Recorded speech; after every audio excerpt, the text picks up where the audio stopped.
प्रस्तुत वाक्यामध्ये अक्षराची पुनरावृत्ती होऊन नाद निर्माण झालेला नाहीये, सौंदर्य निर्माण झालेलं नाहीये, म्हणून अनुप्रास अलंकार हे आपलं उत्तर होऊ शकत नाही. नंतरचा पर्याय पाहूयात, पर्याय नंबर 3 रूपक अलंकार. रूपक म्हणजे काय? उपमेय आणि उपमान हे दोन्हीच सारखेच आहेत असं ज्यावेळेस सांगितलं जातं त्यावेळेस रूपक अलंकार होतो. या ठिकाणी रूपक अलंकार पण झालेला नाहीये.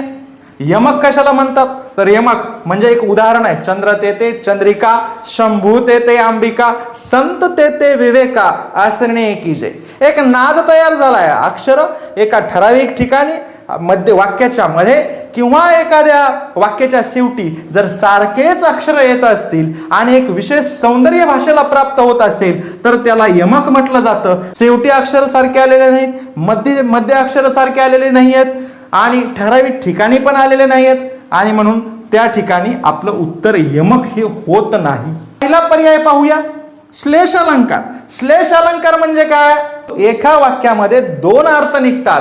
ज्या वेळेस दोन अर्थ निघत असतात, काय वसंतराव तंबाखू लागते का? लागते का म्हणजे पाहिजे का? आणि लागते का म्हणजे तुम्हाला काही आजार वगैरे आहे का? अशा पद्धतीने वाक्य दोन अर्थ निघतात. अशा अलंकाराला श्लेष अलंकार असे म्हणतात.